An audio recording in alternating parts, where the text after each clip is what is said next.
What's shaking, my friends? Welcome back to the channel. My name is Shay, and today we're going to continue our Bookopoly journey here in July. If you don't know what I am doing in July, I'm playing Bookopoly with my book club. I haven't played it in a couple of years. So excited to play this month. So I am having the goal of either reading books that I own or continuing on in series this month. And so far, I have read 3 books, and all 3 of those books have fit into those categories. So without further ado, here is roll number 4, the 4th roll of the month. I'm hoping that I don't get a 9 because I have rolled 3 9s in a row. Let's see.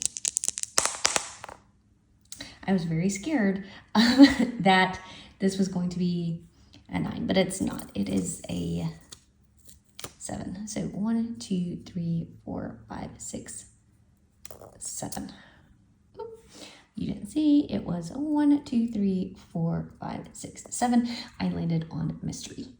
Okay, so I'm kind of feeling some type of way. Like, why did I put, because we were able to curate our boards with like whatever genres we wanted in the order that we wanted them in. And I don't know why I put mystery and thriller right next to each other. I do tend to like to not read them back to back, but that's okay. I scoured like what I could do. The last book that I read certainly could have worked for mystery, and the book that I thought about now could have been used for thriller. So I could have flip-flopped those. But here's the thing. I read The Housemaid last year before the movie came out. I never saw the movie, but I did read it. I think I read it in December, actually. I can't remember. Somewhere around there.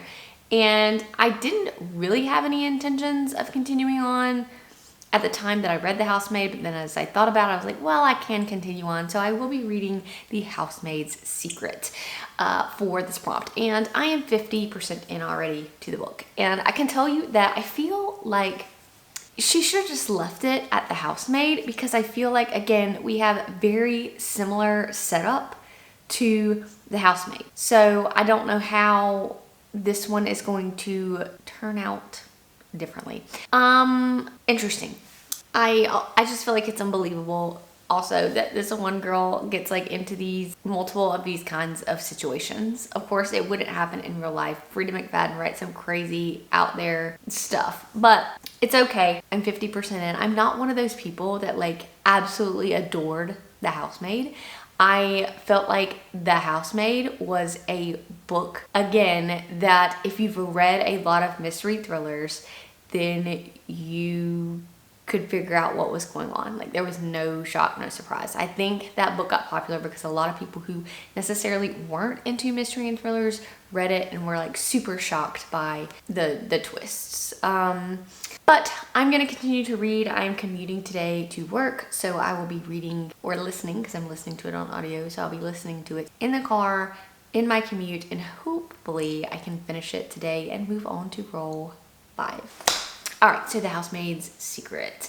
I ended up giving this 3 stars because, again, Frida McFadden has like this formulaic thing, which a lot of people eat up, but I feel like you can see it coming if you recognize like the formula that she's using, and she uses it for every single one of her books. So The Housemaid was very similar to this one. I can't imagine what the 3rd one is going to be like, but I am going to read it because, you know, finish off a series. But it is time for roll number 5. So I have my dice and we are going to roll it. Y'all,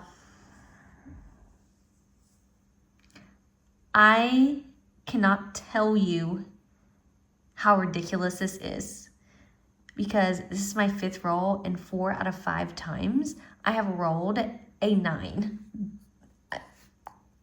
I don't understand. Okay, 1, 2, 3, 4, 5, 6, 7, 8, 9. I'm gonna get a middle grade. Okay, what is the deal with me rolling 9? I don't understand. So I landed on middle grade, and so I put middle grade on the board. If you don't know, I'm able to like customize the genres on the board, and I put middle grade on there so that if I landed on it, I could read the next book in the Keeper of the Lost Cities world, which is never seen in this particular case, which is the 4th book in the series. It's a long series by this point, but I'm muddling my way through it. So I will be starting that shortly on my commute to work. Currently, I am in a different spot because my windows are being replaced over here, so I had to move everything across the room. So let's talk about Never Seen, because I finished it. And it took everything in me not to continue straight on to the next book. I am telling you, if you're sleeping on this series as well, this is like a series that is so genius, and I love how these fantasy authors, like obviously they're plotting the series, and this series has a lot of books, so a lot of plotting had to go into these books prior to her writing them, I feel like, because there are such twists and turns and reveals in here, and I'm just like ready for the next one. It took everything in me not to be like, okay, I'm just gonna have to go right on to the next one, because it was so good. Even though this is middle grade, I tend to sometimes still like middle grade. So I highly recommend the Keeper of the Lost Cities series, as my dog is barking. So read it. And now on to roll number 6. Uh-oh. I'm gonna re-roll that because I didn't mean to do. Okay. Okay, 5. Ooh. 1, 2, 3, 4, 5. So fantasy, certainly something I can do. We are back to fantasy.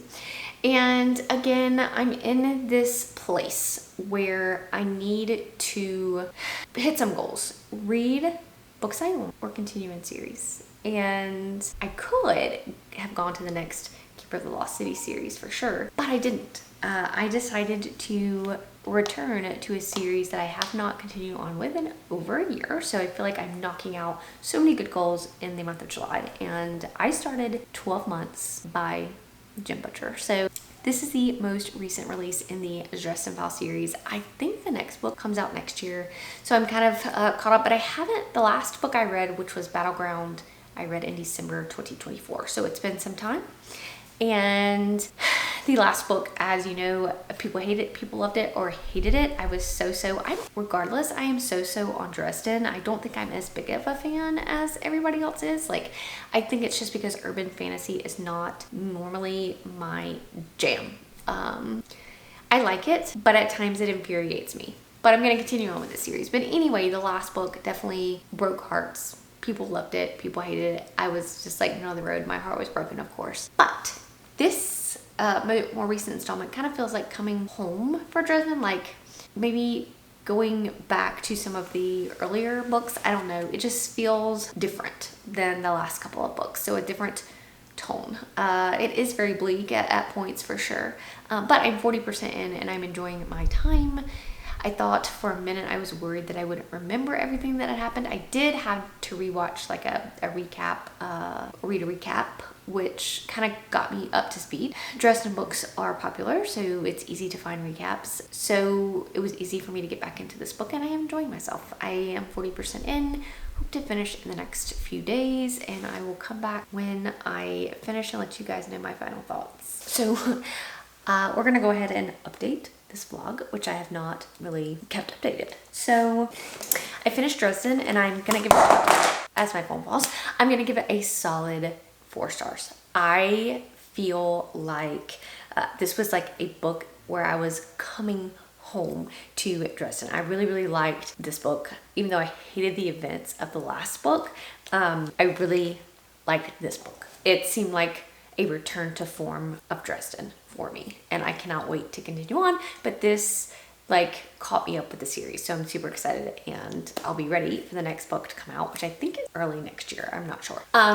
Then we rolled again. I don't get a 9 because I always get 9s. 6. Okay, 1, 2, 3, 4, 5, 6. So 1, 2, 3, 4, 5, 6. I'm super excited to get a romance. Not sure what I'm gonna read. Really happy about this. So I finally landed on romance, which if you don't know, I always generally tend to have like a fantasy other genre audiobook going, and then I read a romance physically. So there's not that much time that passes without me reading a romance as of lately, like in the past year. And so I had been like jonesing for one just because it's been a long time since I've read one. Well, not a long time, but some weeks. So I'm trying to continue in series, read own books. I don't own any romance. I tend to read most of them on KU. So I honestly, really and truly, when I look at my romance series, like nothing calls to me. But I was like, I'm not gonna start another series. Like, I'm just not going to do it. I'm gonna continue on. So what I decided to do was read Timid by Devaney Perry, which is the next book in the Lark Cove series. And my problem is I started all of these small town like romances, and I don't know why, because I don't generally get along with super small town romances. I generally tend not to like them. So this one was okay. It was about a player man who basically, this girl has had a crush on him forever and he's just ignored her. He has not given her the time of the day. He didn't even know her actual real name. And then of course they are going to end up getting together. It is a romantic kind of suspense series, which is okay. Sometimes it can be those romantic suspense stories. I have to suspend my belief so far for like the suspense things that it's not my favorite. So I did wind up giving this one 3 stars. It wasn't my favorite. And then I rolled again. 7. Okay, let's see what this is. 1, 2, 3, 4, 5, 6, 7. So contemporary romance. I'm down for this because I have read a lot of sci-fi and fantasy this month, so I'm down for the romance.